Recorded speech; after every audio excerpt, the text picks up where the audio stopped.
You're procrastinating because you're choosing to. It's not because you're lazy, overworked, or some helpless victim of circumstance. No, you're putting things off because you're avoiding discomfort. But lucky for you, stopping procrastination is surprisingly simple. You just don't want to hear it because the truth isn't comfortable.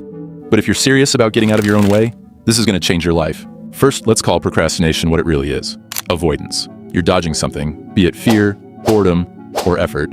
The tasks you're doing feels too hard, too tedious, or maybe you're just scared you'll fail. But the thing is, putting it off doesn't make it go away. It just builds pressure. You think you're avoiding discomfort, but all you're doing is trading short-term relief for long-term stress. It's like sticking a Band-Aid on a bullet wound. It doesn't solve the problem, it just delays the inevitable. You tell yourself you'll do it later, but that's a lie. You're not going to magically wake up more motivated tomorrow. Trust me. You think, I work better under pressure. But that's BS too. You don't work better, you just work faster because you have no choice. And the result? Quality often suffers. Because the truth is, you're not waiting for the right time. You're waiting for the work to feel easy. But it never will. Waiting doesn't make hard tasks easier, it just gives you less time to do them. That's the truth. So stop fooling yourself. Now here's the part you're not gonna like. Stopping procrastination is ridiculously simple. Not necessarily easy, simple. All you have to do is start. That's it. The hardest part of any task isn't doing it. It's starting. Once you take that first step, momentum kicks in like that 3 a.m. water, and the task becomes manageable. But the longer you sit there thinking about it, the bigger and scarier it feels. The task itself is not the problem, it's your hesitation. Think about it. Have you ever started something and thought, wow, this is so much worse than I imagined? Chances are, no. Starting is always easier than the nightmare you built up in your head. So why the delay? Here's a strategy I personally use myself for killing procrastination. I like to call it just start method. First, set a timer for 10 minutes. Tell yourself, I'm only going to do this for 10 minutes. If it sucks, I can stop. Guess what? 9 times out of 10, you won't stop. Why? Because starting breaks the mental block. Second, do the easiest part first. Don't overcomplicate it. If you need to write a paper, just open the document and write the title and outline. If you need to clean, pick up one thing. Momentum is your best friend, and small wins create big progress.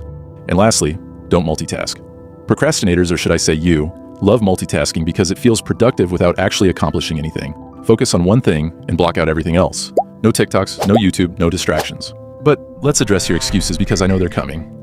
I don't have time. No, you do. You're just wasting it scrolling on your phone or binge watching Netflix. Everyone has the same 24 hours. It's about how you use them. I don't feel motivated. Guess what again? Motivation is a scam. It's fleeting and unreliable. Stop waiting to feel like doing the work. Discipline gets the job done, not motivation. It's too hard. Sure, some tasks are tough, but avoiding them doesn't make them easier. Start small, break it into steps, and stop whining about it. But what happens after you start? How do you keep going? Simple. Build momentum. Think of momentum as a snowball. It starts small, but the more you roll with it, the bigger it gets. Every small action adds up. You finish the title and outline? Great. Now tackle the next. Cleaned your room? Awesome. Now, handle the papers. Momentum doesn't require perfection. It requires consistency. The more you do, the more confident you feel. Action creates confidence, not the other way around. You don't need to feel confident to start. You just need to start to feel confident. But I'm too tired. But I don't know where to start. But what if I fail? Your buts are excuses dressed up as reasons. But I'm too tired, then do something small. Even 5 minutes of progress is better than nothing. But I don't know where to start. Start anywhere. Pick the easiest, most obvious thing and go from there. But what if I fail? You might, and that's fine. Failure isn't the end, it's feedback. Failure makes you learn, adapt, and try again. Sitting on your hands because you're scared doesn't protect you. It just keeps you stuck. Stopping procrastination is a habit, not a one-time thing. And habits are built through repetition. Start by tackling the hardest thing first every morning. This is called eating the frog. And it works because once the hardest task is out of the way, everything else feels easier. But as I said, you can always do the easiest part first. Set clear deadlines for everything. Open-ended tasks breed procrastination.